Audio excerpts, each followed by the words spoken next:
year filled with health and joy and success and only revealed goods and in abundance. Amen. So I was excited to share something, and then just today lost my voice. I didn't want anyone to start getting frantic, so I'm staying away, but I'm perfectly fine. That's the reason I haven't come to say hello properly.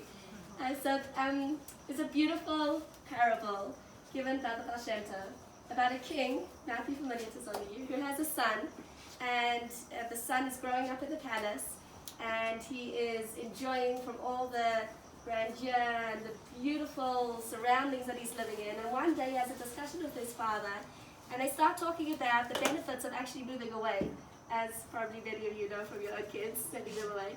And they're discussing how if the son leaves the palace, he'll be able to learn and he'll be able to grow and be in countries and towns and cities and be exposed to things that he's never been able to be exposed to in the palace.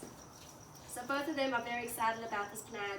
And the king wants to make sure that the prince goes off well, so he sends him with a good peckle of money, and with the servants and the maid servants and everything that he needs, he sends him off with. And the prince is excited about this adventure, and he leaves the palace. And as he leaves the palace, he's very used to the style that he's been brought up in. So he's used to fine foods and luxury and the clothing that's up the kind above a palace. So he's taking this money and he's using it on the things that he's used to buying and not realizing that it will actually run out. And as time goes on, his peckle is getting a little bit lighter, and he now is really just scrambling for things. He's used up all his money, then he has food, and then he has clothing to buy for himself, and he finds himself as he's going to all the towns that he's further and further away from the palace, that he's mixing with people who are very different to the people who are in the palace, where he's grown up. But he's getting used to it, and he's enjoying it, and I guess in a sense maybe learning from these people, maybe more in a negative way than anything else.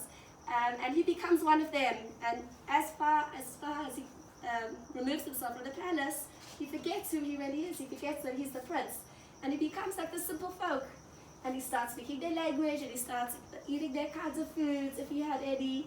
And as time goes on, so he's becoming more and more distant on every level from the palace where he's grown up.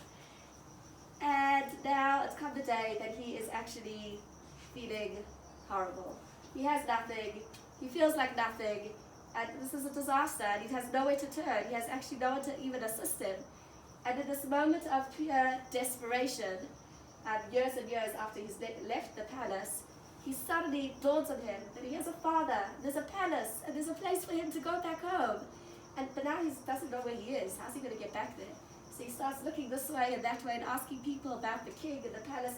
Nobody, not only do they not understand, they don't know of such a thing as a king in a palace. They don't know where to direct him. But he starts making his way back.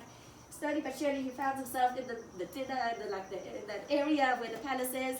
And as he's forgotten his mother tongue. He doesn't even know the language that he was brought up with. So as he's approaching, he starts asking the people the way. He says, do you know where the king is? And in his own language, and nobody knows what he's talking about. And they realize he's making a mockery. Who is this guy? He's speaking this something that we don't even know that it is a language altogether. And he's asking for the king.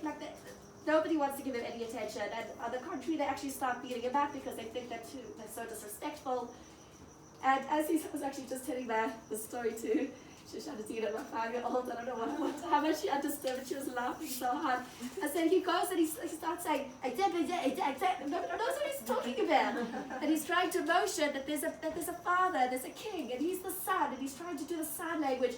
And eventually they kind of get the picture, but they are so disappointed with this magnet who thinks that he's the prince, that they just really shove him aside. And he makes his way, he pushes, and he gets to the gates of the palace, and there are standing the guards.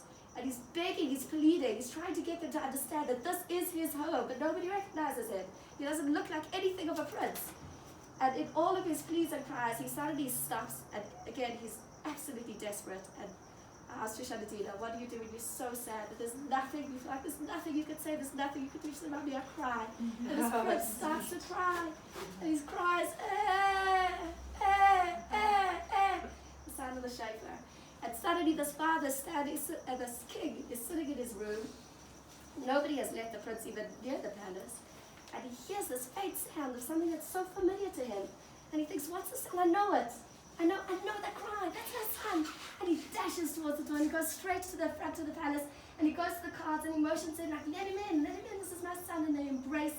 And then this prince finds himself back in the palace. And those cries of the prince was a cry of regret of what he had done. He forgot who he was. It was remorse, and it was also this cry of like, I'm never going to let this happen again. I know who I am. And that is really the cry of the shofar. That is the call of the shofar on Rosh Hashanah. On Rosh Hashanah, this is all a mashal, a parable, that Hashem the King, he has a little meeting with the Neshama La'af in Shemayim, and he says, here you have all the grandeur, you have all the beauty in the world, you have everything you could ever want, you're right next to me. And I want to expose you, because this is not where you belong. Over here comes too easy. I want to put a neshama in a body, and in that body, the body will be able to perform things, do mitzvahs that you could never achieve what you could achieve in the world. Making a bakka bake, making brachas, getting together, the Abbas Yisrael, the sense of camaraderie, that doesn't happen in Shemayim, that doesn't happen there. And the neshama decides, okay, it's nice, I'll be exposed, it'll be a nice adventure for me. And then what happens? This world is too enticing, and we get so sucked up and overcome with we get indulged in all the physical things around us, and we forget who we are. We forget that we are a daughter of Hashem. We are the princess in this world. And suddenly we start speaking a different language, and we start doing things that the shaman doesn't want to be doing, and the body pulls it here and schleps it there, and then we run out of we become drained of any sort of spiritual excitement or a feeling of connection for Hashem. And suddenly comes Rosh Hashanah, and like it dawns on us, Rosh Hashanah. The neshama is crying out to Hashem, I want to be there in Tati, I want to be close.